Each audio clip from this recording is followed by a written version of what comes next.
क्या आपके बाल भी दिन प्रतिदिन झड़ते जा रहे हैं? क्या आप जब कंघी करते हैं तो बालों के गुच्छे निकलते हैं? क्या अब आपको लगता है कि गंजेपन की शुरुआत हो गई है? अगर हाँ, तो ये वीडियो सिर्फ आपके लिए है, क्योंकि आज हम बाल झड़ने की हर बात करेंगे। आखिर क्यों झड़ते हैं बाल?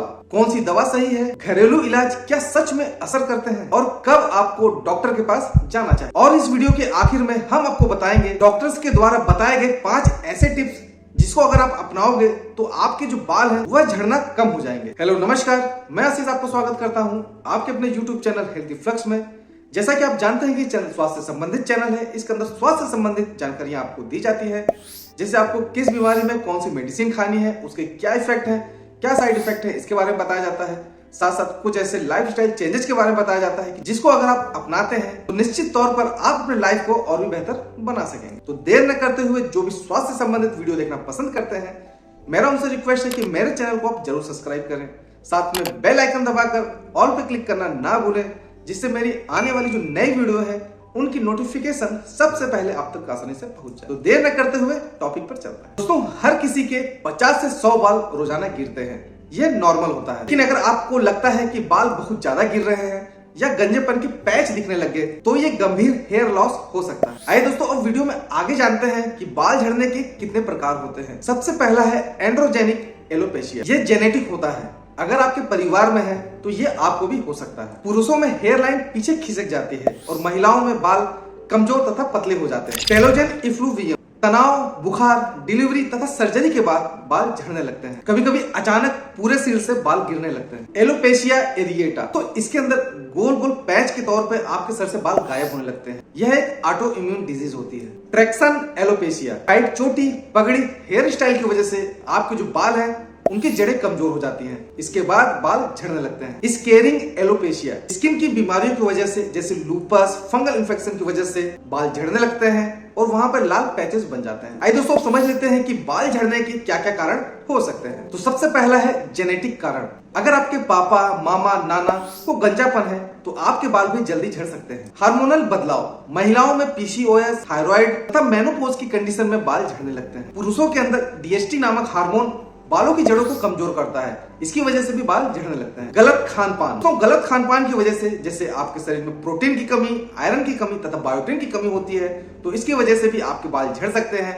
इसके साथ साथ अगर आप बहुत ही ज्यादा जंक फूड का इस्तेमाल करते हैं तो इसकी वजह से आपके शरीर में महत्वपूर्ण केमिकल्स नहीं बन पाते, उनकी वजह से बाल झड़ने लगते हैं। तनाव या स्ट्रेस, एग्जाम की चिंता, रिश्तों की चिंता, नौकरी या किसी अपनों का खो जाना, इस प्रकार के अगर तनाव आपको रहते हैं तो निश्चित तौर पर आपके कुछ समय बाद बाल झड़ने लगेंगे, क्योंकि लंबे समय का मानसिक तनाव बालों को ग्रो करने से रोकता है। बीमारियां और कई प्रकार की दवाएं, अगर आपको टाइफाइड हुआ है, डेंगू हुआ है या कोविड हुआ है तो ऐसी कंडीशन में भी सही प्रकार से पोषण नहीं मिल पाता, उसकी वजह से, बीमारी की वजह से आपके जो बाल हैं वो कमजोर हो जाते हैं और झड़ने लगते हैं। इसके साथ साथ अगर आपको कीमोथेरेपी चल रही है, थायराइड की दवा चल रही है या एंटी डिप्रेशन की दवाएं चल रही हैं, इनकी वजह से भी आपके बाल झड़ सकते हैं। बार बार बालों को स्ट्रेटनिंग करवाना, बालों में कलर लगवाना, हेयर डाई लगवाना, इनकी वजह से जो इनमें केमिकल्स होते हैं वो बालों को कमजोर कर देते हैं। लगातार इसके इस्तेमाल से आपके बाल झड़ सकते हैं। दोस्तों, अब तक आप लोगों ने बालों को झड़ने के प्रकार तथा ये किस कारण से होते हैं, इन कारणों के बारे में तो जान लिया है, लेकिन सबसे बड़ी समस्या ये होती है कि हम कैसे जाने, हम कैसे उसको डायग्नोस करें कि हमारे बाल वास्तव में झड़ रहे हैं। तो आइए जानते हैं इसके बारे में। सबसे पहला टेस्ट होता है हेयर पुल टेस्ट। अंगुलियों से बालों को पकड़कर हल्का खींचे। अगर 7-8 बालों से ज्यादा बाल निकलते हैं तो ये चिंता का विषय है। स्कैल्प की जांच, डॉक्टर डर्मेटोस्कोप के द्वारा आपके सिर की स्किन को चेक करता है कि आपके स्कैल्प में कोई सूजन, कोई रोग तो नहीं है। Blood test, haemoglobin, iron, thyroid, vitamin D, vitamin B12, इनकी कमी से भी बाल झड़ने लगते हैं। तो डॉक्टर शुरुआत में आप लोगों को इन सभी प्रकार के ब्लड टेस्ट करवाने को कहेगा। कभी कभी दोस्तों सिर की स्किन की बायोप्सी भी करानी पड़ सकती है जब डॉक्टर्स को एलोपेशिया एरिएटा तथा स्केरिंग एलोपेशिया का शक हो। आइए दोस्तों, अब बात करते हैं बाल झड़ने के ट्रीटमेंट के बारे में। डॉक्टर्स के द्वारा कौन कौन सी दवाइयां दी जाती हैं या किन किन प्रकार की सर्जरी की जाती है, इसके बारे में आइए समझ लेते हैं। सबसे पहले बात कर लेते हैं FDA अप्रूव्ड दवाइयों के बारे में। मिनॉक्सिडिल सिर में लगाने वाला लिक्विड के तौर पे आता है या स्प्रे के तौर पे आता है। इसको आपको रोज दिन में 1 से 2 बार लगाना होता है। इसको कम से कम 3 से लेकर 6 महीने तक लगातार लगाना जरूरी। फिनास्टेरॉइड, दोस्तों ये लिक्विड फॉर्म में भी आता है और टैबलेट फॉर्म में भी आता है। पुरुषों में जो DHT नामक हार्मोन होता है, जिनकी वजह से बाल झड़ने लगते हैं,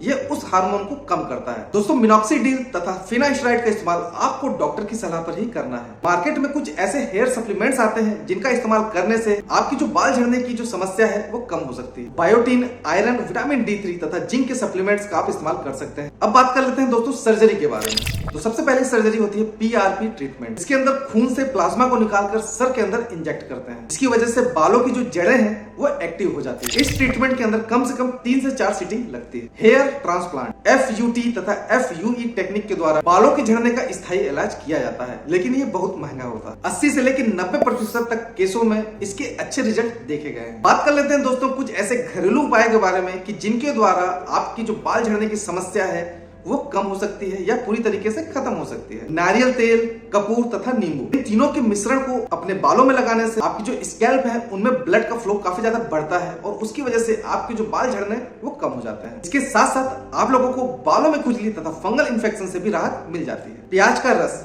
इसके अंदर सल्फर होता है जिसकी वजह से ये बालों की ग्रोथ में काफी ज्यादा मदद करता है। इसको अपने स्कैल्प पर लगाकर 30 मिनट तक छोड़ दें, फिर अच्छी तरीके से बालों को धो लें। मेथी दाना का पेस्ट, ये बालों की जड़ों को मजबूत करता है। इसको सप्ताह में एक बार जरूर लगाना चाहिए। आंवला तथा एलोवेरा का मिक्स मास्क, आपको अपने बाल धोने के लिए सही शैम्पू का इस्तेमाल करना होगा। शैम्पू के अंदर सल्फेट फ्री तथा पैराबेन फ्री होना चाहिए। आइए दोस्तों बात कर लेते हैं कि आप अपने बालों की देखभाल कैसे कर सकते हैं और आपकी जो दिनचर्या है वो कैसी होनी चाहिए। हफ्ते में 2 बार बालों में गुनगुना तेल लगाएं। बालों को धोने के बाद उनमें कंडीशनर लगाएं और गीले बालों में कंघी ना करें। ब्लोवर तथा ड्रायर से बालों को सुखाना बंद कर दें। हेयर मास्क महीने में कम से कम 2 बार जरूर लगाएं। सिल्क या साटन का तकिए के कवर का इस्तेमाल करें। आपको अपने बालों को धूल से बचाना होगा, धूप से बचाना होगा, इसके लिए आप बालों में स्कार्फ लगाएं। आइए दोस्तों अब बात कर लेते हैं डॉक्टर्स के द्वारा बताए गए 5 ऐसे टिप्स जिसको अगर आप अपनाओगे तो आपकी जो बाल झड़ने की समस्या है वो रुक सकती है। जब बाल झड़ना शुरू हो तभी बाल झड़ने का इलाज शुरू करें।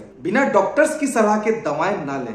रोजाना कम से कम 7 से 8 घंटे की नींद पूरी लें। स्ट्रेस को कम करने के लिए योग तथा मेडिटेशन का सहारा जरूर लें। और सबसे इंपॉर्टेंट टिप्स, आपको पौष्टिक आहार का इस्तेमाल करना है और साथ के साथ हाइड्रेशन भी बहुत जरूरी है। तो दोस्तों अब आपको पता चल ही गया होगा कि बाल कैसे झड़ते हैं, इन्हें हम कैसे रोक सकते हैं और बाल झड़ने के क्या क्या इलाज उपलब्ध हैं। अब आप बताइए कि आपने इनमें से कौन सा इलाज अपनाया है और आपको क्या फर्क पड़ा है। आपका जवाब हमें कमेंट में जरूर बताएं। अगर ये वीडियो आप लोगों को पसंद आया हो तो इसे ज्यादा से ज्यादा लाइक करें और इसे ज्यादा से ज्यादा शेयर करें। इस प्रकार की स्वास्थ्य संबंधित वीडियो के लिए चैनल को सब्सक्राइब करना ना भूलें।